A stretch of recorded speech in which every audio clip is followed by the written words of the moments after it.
Okay, everyone. My name is Shu Qin. I'm from NParks, and of course, I'm not the main character today. Once again, welcome to NParks Spotlight Talk Series. And this entire talk is actually part of Festival of Biodiversity. Those of you who are already in Heartbeat and Bedok, you have seen a lot of commotions happening downstairs.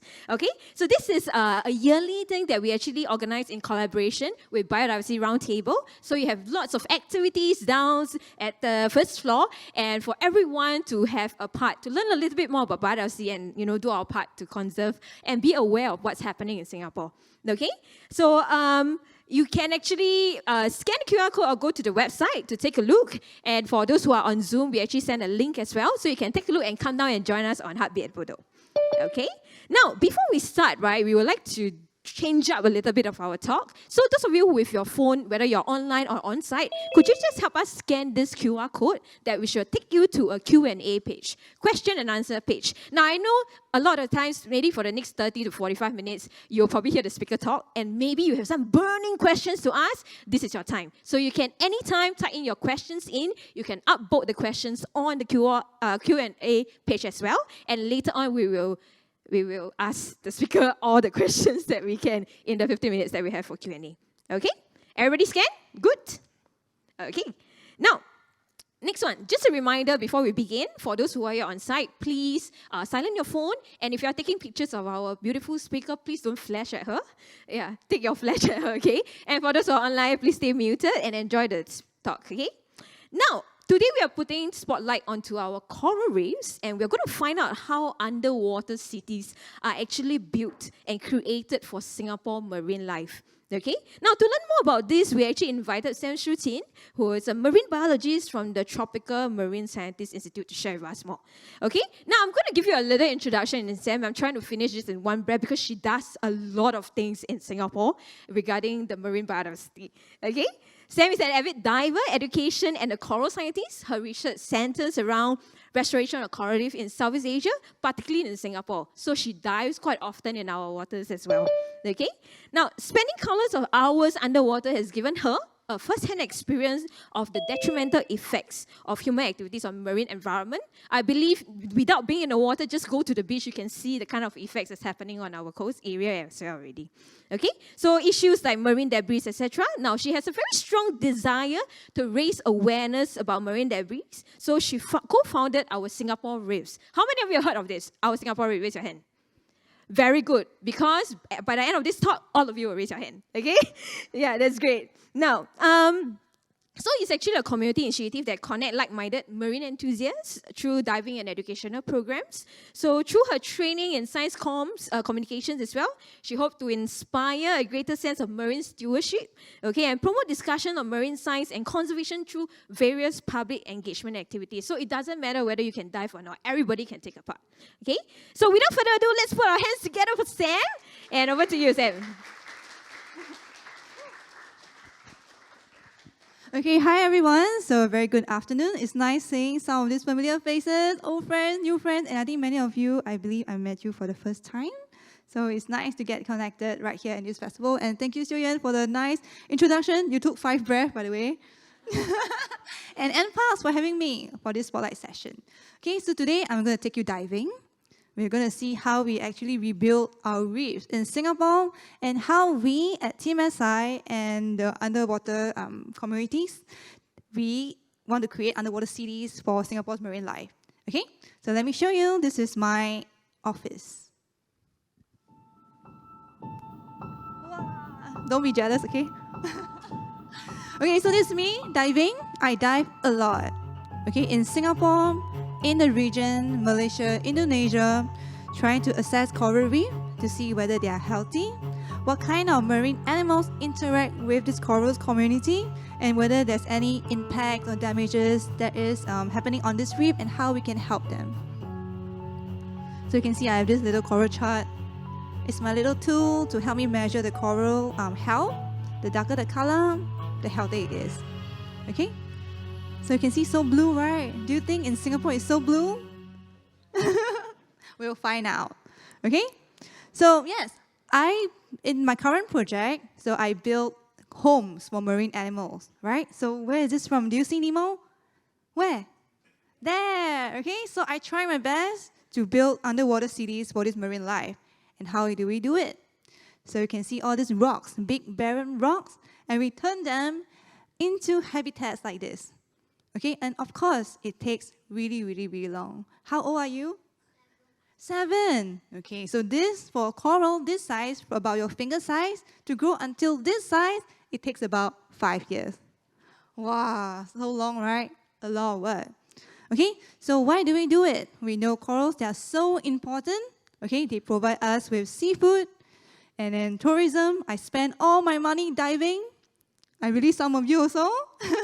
Okay, medicine. Okay, so those in the medical industry, they're actually looking for, whether coral reef have substances or materials that can help us. So in some cases, they're actually looking at coral skeleton. They can actually help in bone grafting. So that's quite interesting. And coastal protection. So for Singapore, I think we're okay. We just continue to build walls. The higher, the better. Right? But in other places, especially our neighboring countries where you have coastal communities along the shores, coral reef acts as a natural barrier for them. Okay, so it helps them to break wave, it protects their community. And of course, they support marine life. What do you see there? Turtle. Okay, so a source of food, and it provides shelter. Some of these marine animals, they can hide in between the branches of these corals to hide from their predator. And some of them right here, they are home for marine life, like this one. Looks like a flower. What is this? Giant clam. Okay, this giant clam, they can grow up to 1.3 meters tall. Is this as tall as you? Don't know? And you have this, moray eel, right? Okay, then of course, there's so many threats, right, that corals are facing. The first one, coral bleaching. And then the second one, we have predation. The third one, what do you see there? A lot of plastic bottle. So I remember I was diving at this site. So I also co-founded our Singapore Reef, where we bring divers to dive underwater and we pick up all this trash. And in one dive, just 10 of us, we picked up 120 plastic bottles at the same place. And it's crazy. And never mind, after that second dive, we go down to the same place, another 100. So it's really like a plastic bottle graveyard.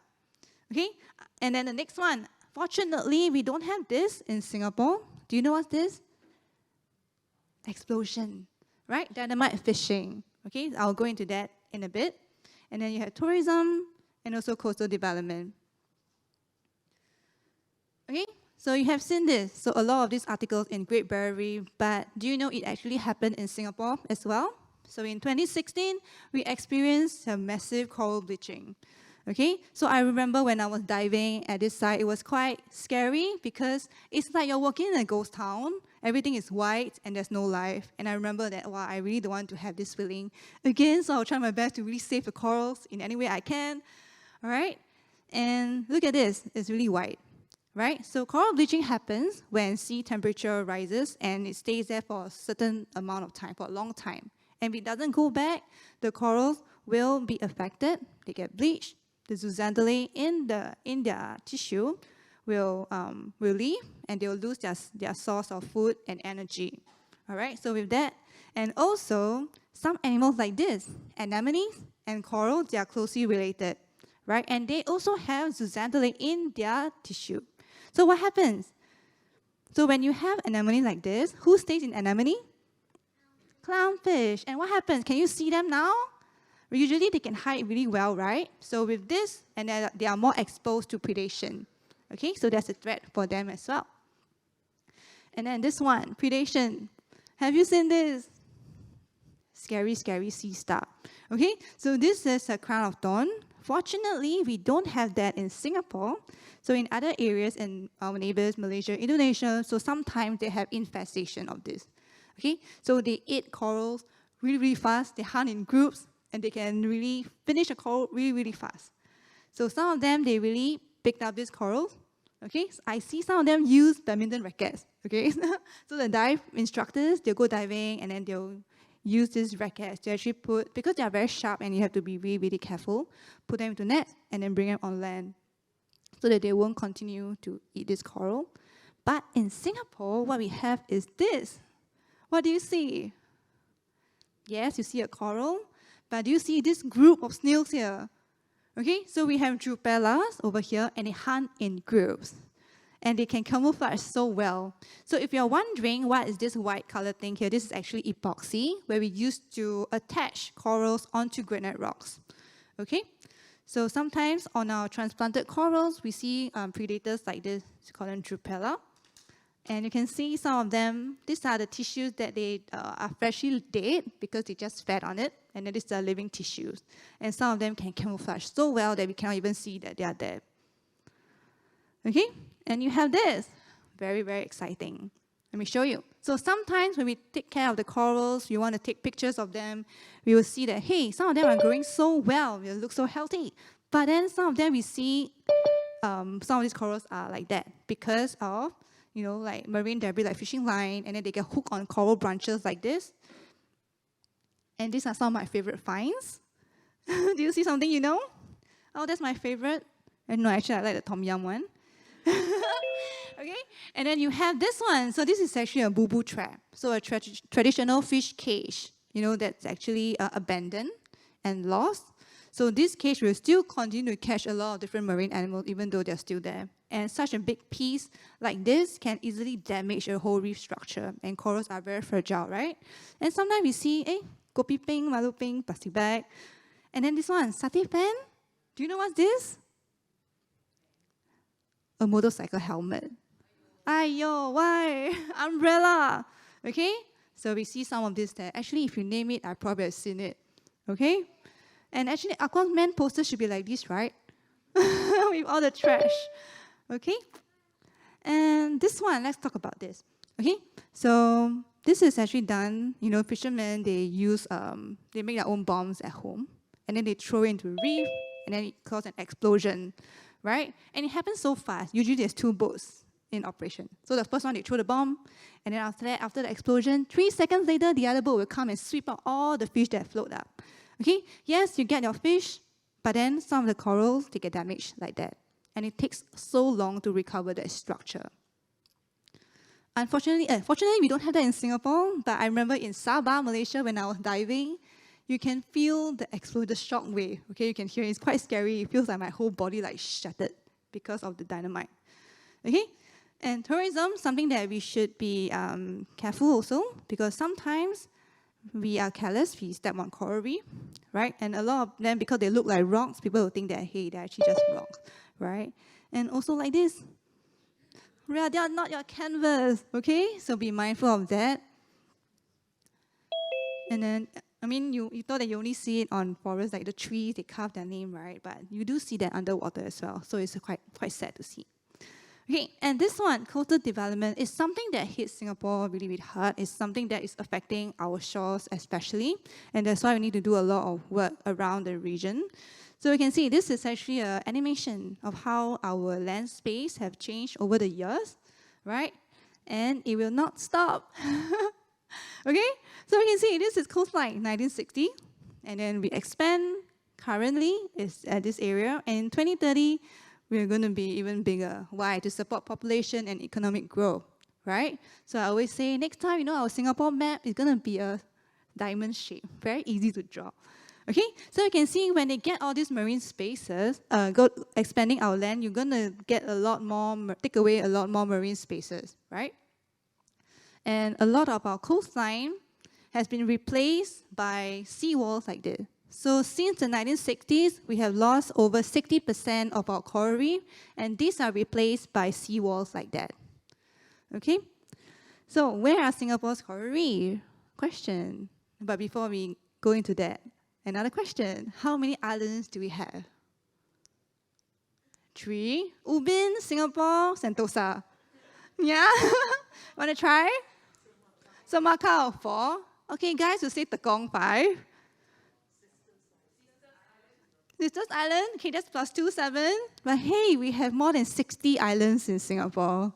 Wow, okay, so you guys have learned something today. So Singapore's islands, the coral reef are mainly found on the southern side of Singapore. Okay, so the 2 main kinds are fringing reef, so those that you found along the islands, and the patch reef. You can see the green ones over there. They can only see them when they're exposed during low tide. Okay, so you can see this place is very famous, right? We have our landfill right here, and beside that, you can see the marine life is amazing. Some of you have been, not yet, Pulau Semakau. Yeah, if you can, you should, and it's a very, very nice place to explore. Okay? Okay, so and because of big machines, and going down to the reef like this, so you want to dig deeper so that we can build deeper channels. This is what happens underwater, right? So our rubbles, our substrate, our seabed become unconsolidated and it's very shaky. So for coral reef and a lot of marine animals to colonize there, they won't like it because it's not stable. It's like how, your parents want you to find a stable partner. Yeah, so for coral reef, right, when they want to find somewhere to settle on, they need to find somewhere that is stable and nice. Okay? So there's two main strategies that we are looking at. So one is to modify the substrate. Because it's too unstable, how can we stabilize it? What kind of methods can we use? The other one is to find big rubble, big stable rock, so that we can transplant these corals directly onto these rocks. So you see around the area, around the world, there's different kind of artificial reef, different kind of structure that we can use corals. But you also have to think it is also not a plug and play method, right? There's no silver bullet. Every site, every place need a coral restoration method that suits that area. All right, so this is my lab. This is Prof. Chow and some of our team here. We actually build artificial structures to help the reef to bloom again. So this is one of the articles. You can actually go back and look for it if you're interested. So we have this one, the flower pot. Looks like some of you might use that in your house, right? So this is made by fiberglass. It's very light, so one diver can actually move the structure around. Okay, so you can see the holes there is to actually facilitate water flow also. And because we are targeting sedimentation, the sediments can fall through the gaps as well. So we'll just anchor them down using the camping peg. So this is in 2008, and we left it there. And then you can see in 2018, that's 10 years later. Okay, you can see some of these corals start to colonize it. And it takes a long while, right? And I think you can also see some of this marine life using the structures inside. Okay, so Scissors Island, one of my favorites. So have you been to Scissors Island? Yeah? So we love this place. Why? Because it is protected. You cannot fish there. You cannot anchor there. You cannot harvest any marine animals without any permission. Okay? So that gives us the confidence that, hey, if you want to do research project here, I'm sure the corals will be protected and they're in a safe place. Okay? So this is Singapore's first marine park. And we built some structures there. And we have HDBs, right?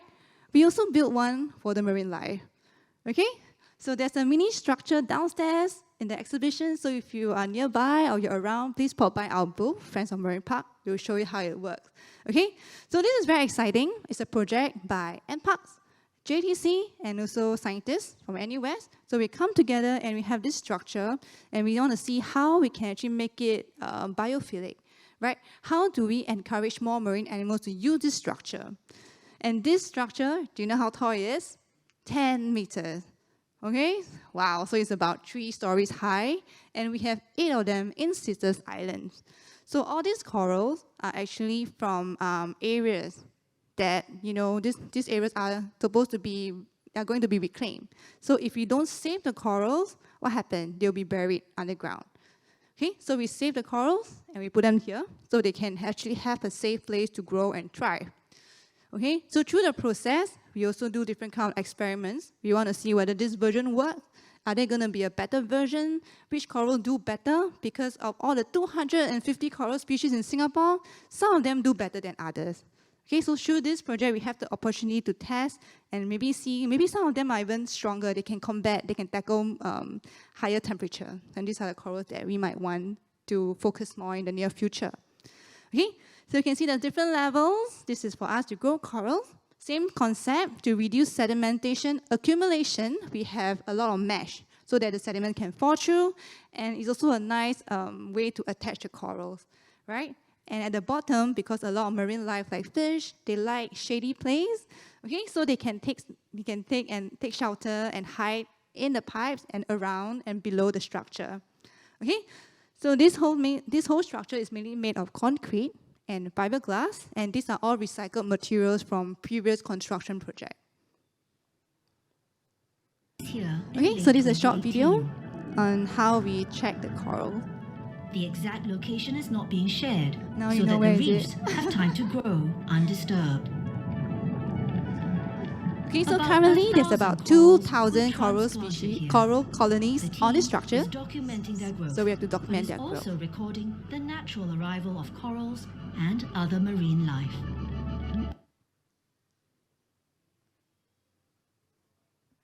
Okay, so this is how we check. So every month we have to go down to Sisters Island to check all these structures, 8 of them, and we have to dive about 2 to 3 days a month.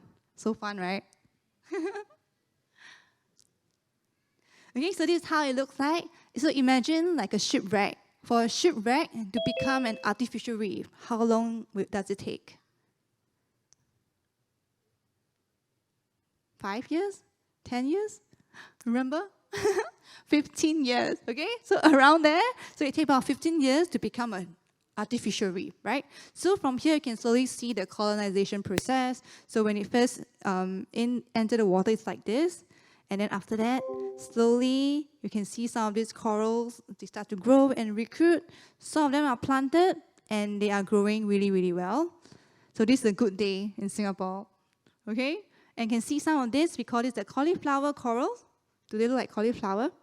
Okay, so they are very weedy, so they recruit on a structure. And some of them are really nice. This is acropora. Okay? All right, so this is us trying to document the corals. And then we'll take pictures, record their area, their growth, and then we'll assess whether how well they do in a year or 2. Okay, so I'll take you through this video and see how it has flourished. And some of them, you can even see marine animals around the coral, using them as food, or they're using that to hide. And it's a nice diversity, right? There's different kind of growth forms.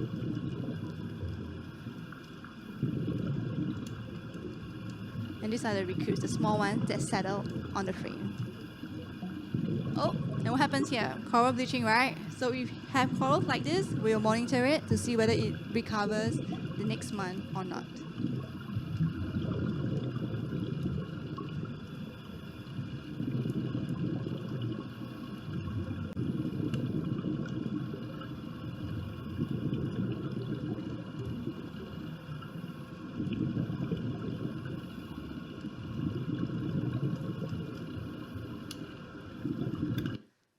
Okay, so sometimes not only you have corals, but we have to document marine life.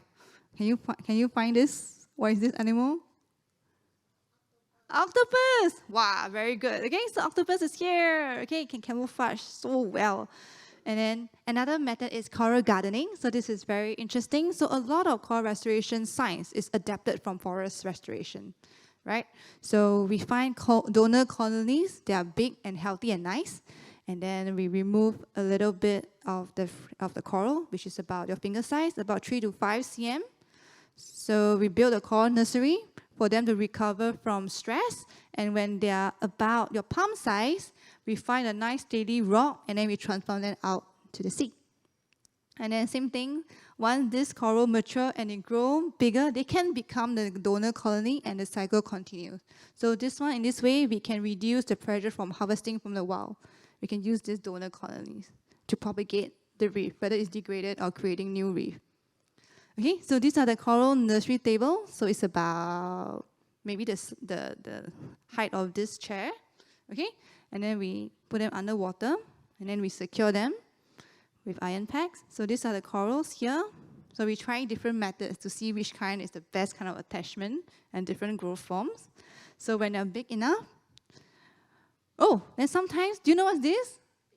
Eggs. Whose eggs? Octopus? Octopus friend. Let me show you. This one. Cuttlefish. Okay? So sometimes it's very nice, it surprised us to see some of these marine animals. They use the coral nurseries, the corals on the coral nurseries to really, hide their eggs. It's quite nice to see. It's a cuttlefish. And then you see the partner and the other side. See, Singapore waters can be blue, okay? Yeah, I was really lucky. Okay, and you can see a lot of like fries, babies. So I think this kind of coral nursery they're also a very good breeding ground and nursery grounds for a lot of marine animals. Okay, so this place, some of you might recognize this area. This is 115 Marina. So we want to come up with different ways to grow corals, right? We try. At this pontoon, we have these hanging structures that rise and fall with the pontoon. So the corals are always submerged underwater. Same thing with the concept of reducing sedimentation and having good water flow. We attach the corals over there using epoxy, and then we take care of them. And once they're ready, sometimes we see this also. This is anemone, okay? And you see some of these marine animals using these structures, and these are juvenile. This is a batfish. Some of them call it a spadefish. Very cute when they are young, but when they are big, right, they look like this. Okay? Very different. And catfish over here, they're using the algae as a shelter. And also, this is how it looks like when corals first get transplanted, right?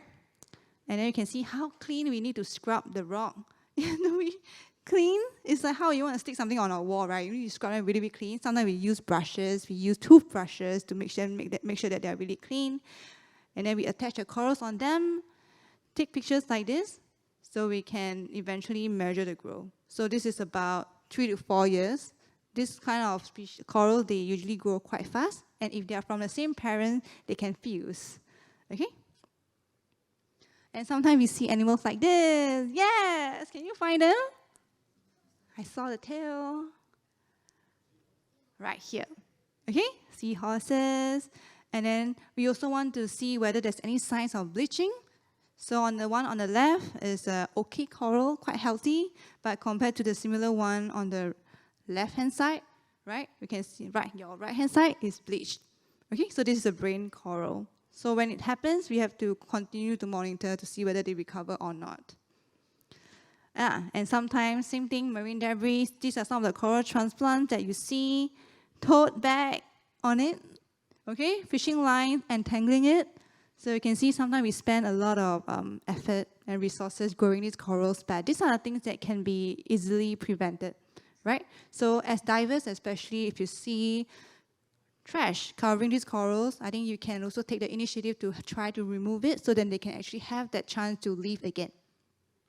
Okay, this is a typical day, okay, diving, screen, all right, pull out hand tool, very memorable. Sometimes when I descend, I cannot even find my body anymore, right? But this is a nice day, okay? So I just want to show you, this is the before, okay? Before we transplant corals, generally the site look like this. You can see there's a lot of rocks, but it's actually quite barren, right? So after some time, you can see how the transplant actually grow and establish themselves. So this takes about 6 years to become a reef like this. Okay, so especially with all these big folios one like plates, okay, a lot of marine animals, they like to hide in between the coral, so it's also a good choice for coral transplantation. All right, so the massive ones, they look like this. And also this. What's happening here? What is this? Coral spawning. Okay, so it's very nice. So every year, coral will spawn together at the same time. And we call this mass coral spawning. And it actually happens near Easter in Singapore. And if you are a diver, I tell you, this is magical. So you should try at least one time to actually spot this. Okay, so let me show you. So the little pink spots there, the one that look like your bubble tea pearls, do they? I want to say pimples, but okay, never mind, take that out. Okay, so these are the eggs bundle, okay? So the sperm and egg bundle of a coral. So what happens is during spawning, because they are very buoyant, they will float to the water surface, and then they'll get mixed around with the wave action, and they'll mix with other colonies, and then they get fertilized. Okay, so let me show you how it looks like. We were very lucky to catch one of our transplant spawn. So here you feel like you're a proud parent, like, oh my God, your transplants actually spawn, which means it is a success, right? They can actually continue to reproduce, and this reef, they are viable. And it takes a lot of patience. You need to camp there, and then need to go and see whether they really release or not.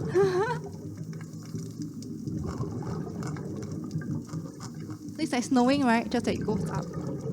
Okay? And different corals, their eggs bundles are different. Some are bigger, some are smaller, some are red, some are white, some are flat.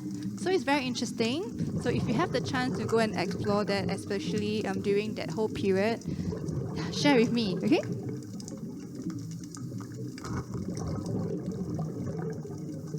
You can see how it floats up at the end. So during this time, a lot of hungry fishes, they're all waiting at the side, okay? Because these are actually very, very nice snacks for them to feed on.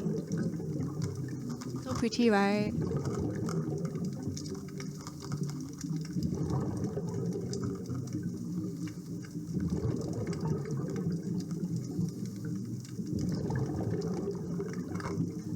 Sorry, excited, so this one very shaky. Okay? So yeah, so this is the story of how we do coral restoration, and I think there's a lot of good work being done. So not only from my team, but also a lot of other marine scientists that's doing it. Okay, so but then if you're not a scientist, how can you help? Can you still help a marine life? Yes, you can. Okay, the first thing is to learn about local wildlife. Okay, there's a lot of resources out there, and it's free. And there's a lot of human libraries, really. Just catch one scientist, and just talk to them and ask them, what do you do? What are you doing? How can we help? And all these stories, I think this is something that I've learned a lot through my journey, to really just talk to people and ask them what they do. And it really opens a lot of opportunities and a lot of knowledge. I get a lot of knowledge from that. Okay, our friend Biologist MJ is very kids-friendly. So a lot of very interesting information as well. So there's something that you can take a look. Okay. And then we have Ask Mandai anything behind also. Can ask her. Alright, also read up, learn new things. Okay, these are some of the resources that I really, really like. So if you're into books, this is one of my favorite nowadays. Podcasts, some of them are produced locally in Singapore. So this is by Coastal Native, and they interview different environmental marine advocates to share their stories. So this is something that is really nice that you can tap on and listen to. And meet and connect with these people. So these people, some of them are actually here at the event. And if you're into beach cleanup, you can approach groups like Stridy, and then you have SG Beach Warriors. Team Seagrass, they do a lot of season science. So if you want to try your hands at being a scientist and learn all these research methods, you can contact them. They go to different sites to do surveys on seagrass. And there's different habitat. It's beautiful as well. Okay? Singapore Reef, if you're a diver and you want to clean out the reef with me, let me know, we can go diving. Young Nautilus, they do a lot of intertidal walks for families and young kids. So this is a very easy way to explore the shores. But of course, if you have, it's good to have someone that guides you, right? And then you have a better experience and you learn how to respect the animals as well, which is very important. Okay, so go out there if you have the time, meet and connect with these people, and this is where you can actually try to identify some gaps that you can maybe start your own, right? And something that I really recommend is to bring your friends and family out. Okay, go for dates here. Okay, go and really get to know, rediscover our own backyard. Right, there's so many things out there, right? The forest, we have the reef, you have intertidal, even seagrass. Go out there and really see for yourself what should be protected, okay? And this is my mom. I brought her go diving. Yeah, okay? And of course, and I talk about being respectful for the environment, right? And this is also something that we should be concerned, because I think this was quite scary, especially during Chinese New Year. We see a lot of people digging up all these things, wanting to bring home. All right, so if you see this kind of behavior, I think some of you have experienced it, and it's a heartbreak, right? So do help us to advise, leave where the animals are. If you don't have, they cannot live at your home. You don't have the right things, and we don't want to encourage that kind of behavior, okay?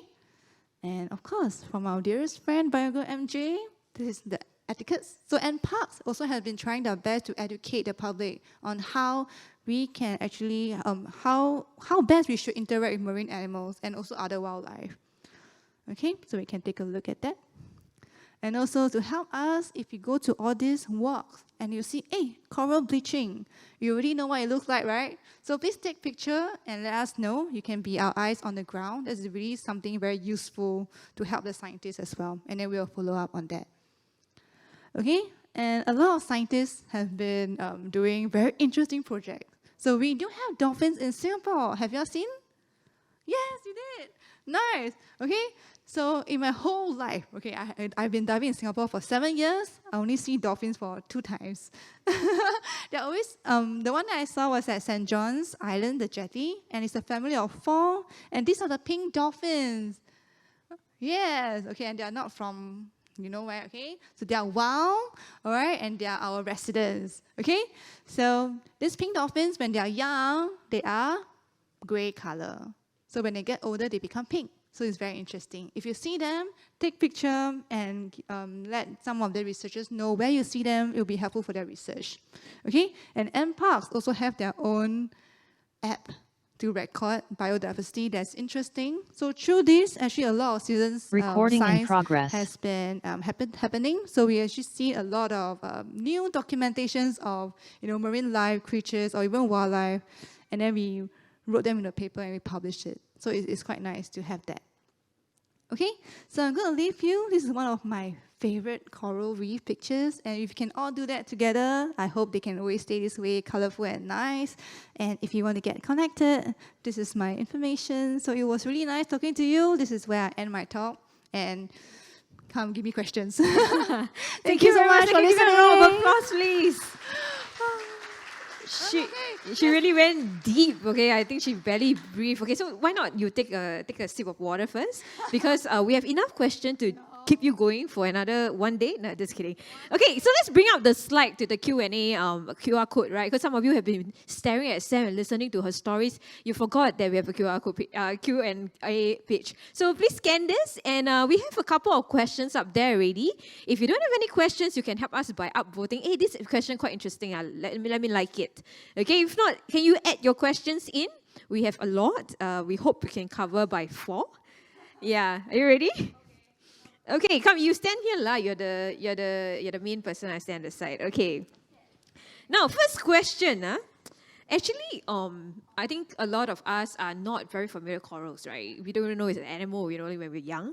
So I want to ask you, or one of these questions is highest vote, right? Is what sparked your interest in corals? Wow.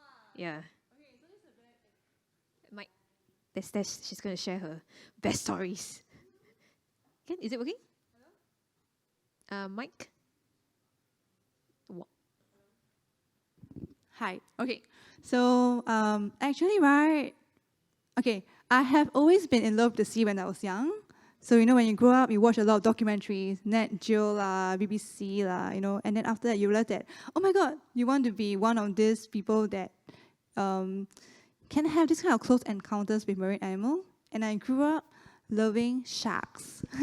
So I always wanted to be a shark girl.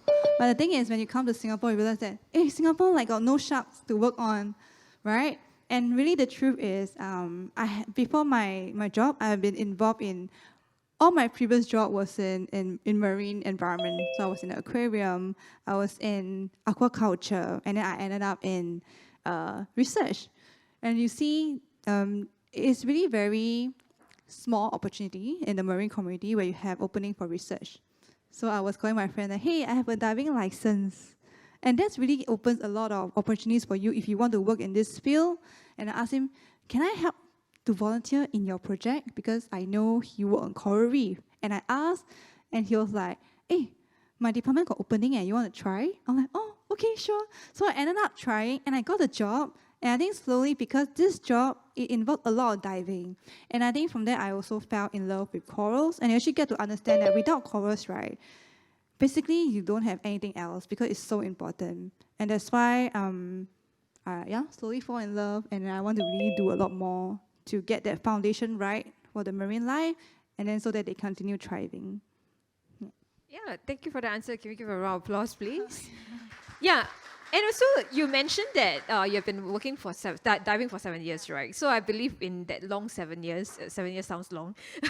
There's a lot of up and down. So maybe you can share with us, what is perhaps one of your greatest difficulty facing in your job as a marine biologist. Wow. There's probably a lot, but maybe you can highlight one. Yes. Okay. So I would say the bigger difficulty is really seeing the reef. That is really the first-hand impact. Okay, that how a reef is actually suffering from. It can be ghost nets, climate change. The coral bleaching one is one that I was in shock. When I was diving, I was like, it's so white, and all the corals are dying. Then what happens to all the efforts that we've been doing? We've been planting corals, and then after they suddenly just die like this, can they even recover? So a lot of hard work behind all this is it may become nothing because it's actually very harsh because of climate change. And then I think another thing is marine debris, right? So when you go diving, sometimes my biggest find was a washing machine underwater.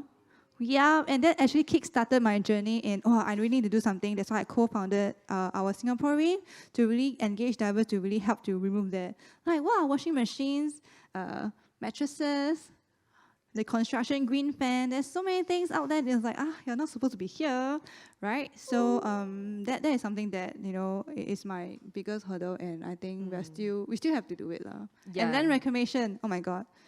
Plant corals for what? The area is going to be reclaimed anyway. So it's something that I always get, right, this question. But it's good because now I think there's a lot of open dialogues between the agencies and the scientists and the youth to really want to find out, what's your plan? If you want to do this land reclamation project, can or not? What is your feedback? Okay, so they really take in a lot of, I think, science-based evidence in this, which I really appreciate, and it's a more open discussion so that we can actually move together as a community, and that's what I value, and I think things are changing for the better, and I'm optimistic. Wow, that's a lot of optimism in there. And I must say that, I don't dive, but I do a lot of beach cleanup, and we find lots of rubbish on the East Coast Park. We found toilet bowls, kettles, you name it, we have it. I think I can start a shop already. And I used to go now every weekend. And every weekend I see the same amount of trash during the southwest monsoon, which is during June to August. It's coming, and we really need a lot of people. If you cannot swim, cannot dive, come to the beach to clean up, okay? Now, actually, just now you mentioned something, right? Because one of the difficulties is looking at the coral bleaching, right? I think a lot of people here will be quite curious. What are the chances of them regenerating or recovering from a coral bleaching? Okay. Yeah. This is very interesting. So every time there's bleaching, right? In 2016 there's bleaching, 2019 also have, but the kind of coral that bleach are different. Yeah, so you can see they actually adapt. Okay. So I think for this, scientists are also learning, right? So I think for now what we have seen is corals that are actually massive, like the brain corals, they are sturdy, right? But the thing is they take very, very long time to grow. Okay, so the thing is when they are bleached, I think you just need to give them some time, maybe 70-80%. Okay, that's my lowest estimate. So they can still recover. So those that will die, then unfortunately they will die.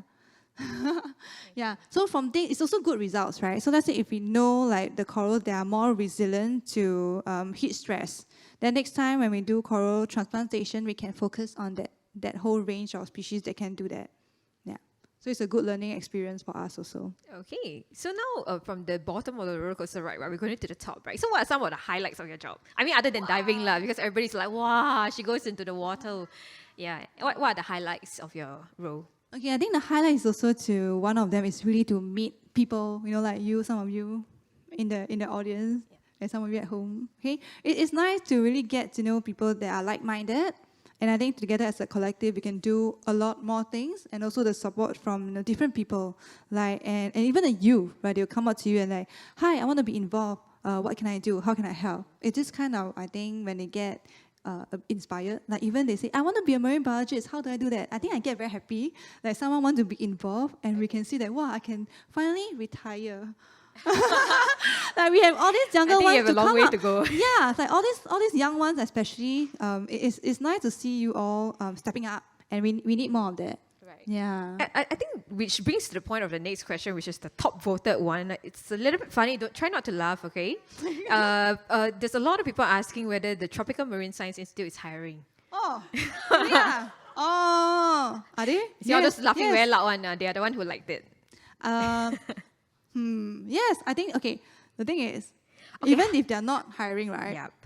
you can still make that connection.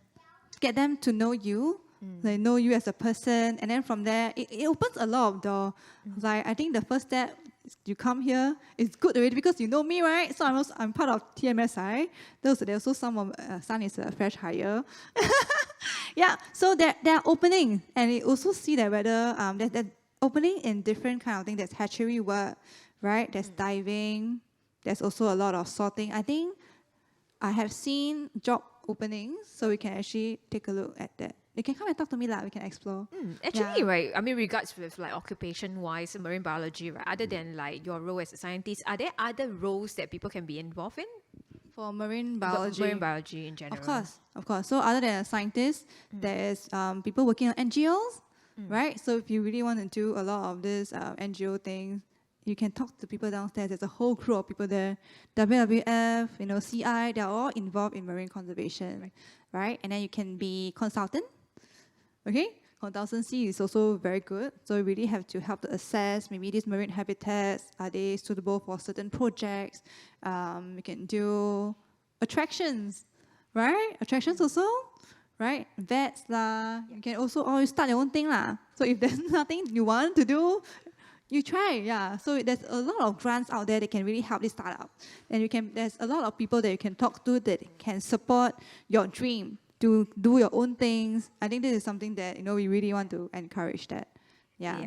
Influencer also can. Influencer also can. Yeah, basically to help us, how can you really expand that kind of, expand to a wider audience. Right. Policy and parks also can. Join us, yes. We need that, a lot in policies and enforcement and management, coastal management. Wow, the list just go on and on and on and on. Basically, it takes an entire kampong lah. Yeah, and there's different kind of marine biologists. Yep. There's like taxonomists, there's like water quality, there's like aquarists, there's so many things. The next question is a bit technical. It's about like marine biology and its funding, right? So I think somebody said that it's quite competitive. So how do you stand out and receive research funding? Yeah. That one you must ask my boss. Okay. Okay, so typically for research, right, for research projects, your project investigator, they have to do it. Yeah, but it helps if you do a lot more communication on the side, that people know who you are, and you really get yourself exposed to the different projects that you're in, and see how you can messaging. Okay, so if the project grants one certain kind of deliverables, you angle your research towards that, right? So it's how you want to convey that kind of messaging. And I think for this question, you might want to book Sam for another meeting so she can talk to you in depth about it, because I believe there's a lot of process to go through for research funding. Now, the next question will be a fun one. It's our last few questions. You dive so much, right? And you help to identify all these corals and everything. So have you discovered any new species recently? One. Yeah. When was it? It was, I think, a few years back. Okay. Yeah, and then we saw this coral that looks so weird, right? Anyway, if you're diving, right, or you're just walking, you'll see weird things, just take pictures and videos. Okay, so we have new records of not only corals, but fish as well. Okay. So it's all in the Nature in Singapore, and it's a publication that we actually documented. So it is quite cool. Since you're quite familiar with the marine, the whole ecosystem, right? How often do we discover a new species in Singapore in terms of in marine? Actually, quite a lot because we have a lot of divers. Okay, so you have divers going out to Pulau Hantu every weekend. And I think when you see their pictures, right, so sometimes, like scientists, we like to scroll all this, like, our friends' page. And oh wow, very nice diving photos. Then we just scroll until you see, this one looks very weird and I never seen before. So we'll just extract this and we'll pass to the experts, like fish experts or coral experts. Is this a new species? Then when it's confirmed, right, then we'll actually reach out to the contributor, which is our friend who posts all these nice pictures, and then we'll get them to write something, and then they themselves also get published.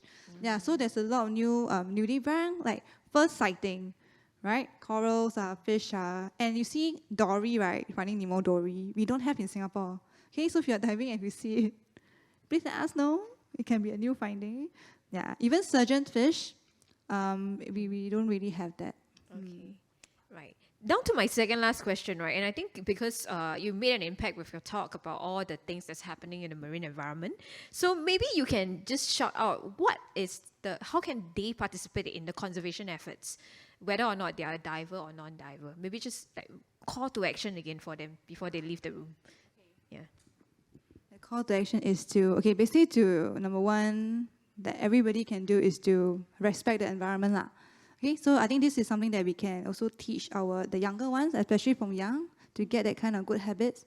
So even diving as well, so when you carry all these good etiquettes to wherever you go, whether it's when you go diving or you go hiking, it becomes part of you, and then you really learn how to take care of the environment. Yeah, another one is to really just go out to the nature place, bring them out, don't stay in your house, play computer. Yeah, go to natural places and get connected. It can be tricky because we're all staying in like concrete building. Yeah, and then a lot of people say, wow, Singapore's water's so dirty, there's no life. But today, I think you have seen quite a lot of life. So it's nice to help to share, and if you can, get back in touch with nature. And all your programs, you also have a lot of programs, Yes, right? come and do Citizen Watch, help us count animals. Yes. Okay, now let me leave you with this with a final question, which is a tricky one I always ask speakers, right? So if you want them to walk away with one thing in mind today after they leave the door, right, what would it be? Difficult, right? I love throwing speaker difficult questions. Yeah, if there's one thing you want them to walk away, like remembering from today's talk by you, what would it be? Okay, I think we need more voices for the blue spaces, especially. So I think this is something that we are facing a lot of challenge, because I think Singapore, not only the land space is small, but the marine sea space is also very small. And then after that, we have to deal with a lot of multi-users, like shipping, aquaculture, the fish farms are coming, and then you have diving. All these things cannot happen together, right? So imagine you have water sports, jet ski, and then you are diving there. It's a bit scary, right? So I think something like that is probably and also how we want to make our seas and ocean healthy, so we can also enjoy doing all our recreational activities in there. Okay, So lah, there's good something answer, that we right? Can you can give a do. round of Yeah. applause, please? Yeah. So with that, we have come to the end of the Q&A. If you have any burning questions, you come and ask Sam straight, okay? But if not, this is the end of our Spotlight Talk series session. We hope you learned something about the corals, and we want to hear from you how the experience has been for you. So before, while you're walking out, just help us scan the QR code. It's a 1-minute survey. Let us know how was the talk for you. If you want to see Sam more, you can also put it there in the comments below, okay? If not, you can tell us what other talks or like experts you want to hear from, and we hope to do more of these sessions for you in the future. Okay? If not, thank you very much for attending today's talk. Those of you who are online, those of you who are on site, please head down to Happy at Bodok. We are here until tomorrow, 8 p.m. Okay? Have a good day, everybody. Thank you very much. Thank you. If you want to see more of this, we have a mini structure at the booth under Friends of Marine Park. So I think just come by and say hi. Yes. Okay? Follow them on our Singapore Reefs, right? Yeah, and NParks. Yeah. And hashtag NParks. This one must always say, okay? Have a good day, everybody. Have a good weekend. Thank you everyone.